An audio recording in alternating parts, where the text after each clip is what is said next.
Hi, Richard. Jeff Allen here. Just saw your article or your post here on LinkedIn about this article about transmission, the information transmission rate of 39.15 bits per second across 17 languages. And I read through the article, or at least the summary of it here, your article on the future of human AI communication. I think the thing that I'm missing in this, and which might be good to consider, is I mean, look back at Chomsky. I'm not really a Chomskyan, but he said there was innate, language faculty and a universal grammar. And now we're talking about some kind of universal per languages of communication output, throughput. I'm just wondering here. It's just I'm brainstorming here. I'd have to look at I have to look at this more, and I've worked in this before, but I'd have to look at it right here in this thing because it's talking about. It's great to have 17 language, 9 language families, 170 native speakers. It'd be good to have more, but that's fine. Balance between males and females. Now we don't know the age of the people. That can change a lot here too. Standardized text and 250,000 syllables of recorded speech. So there's text and speech, right? And not going to meet information density with the languages. It's saying the language pack information to a sound while in and then one sound while they're spread it out. And there's some variations, but basically from 4.8 bits per syllable to 8 bits per syllable in two different languages. And then there's the ability to speak in syllables per second, an average of 6.63, 6663 syllables per second.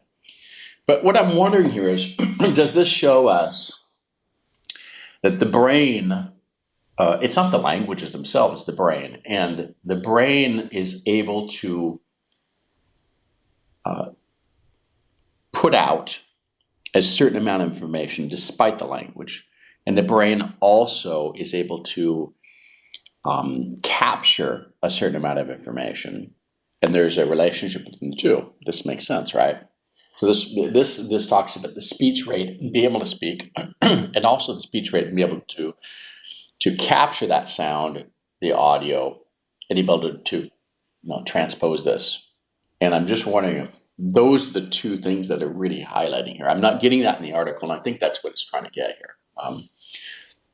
So, because then this shows that it doesn't really mean a language when you speak, right? There's an amount of information throughput, and that equals about 39 bits, right, per second. So this does focus on the brain, and it's all the cognitive aspects of it, right?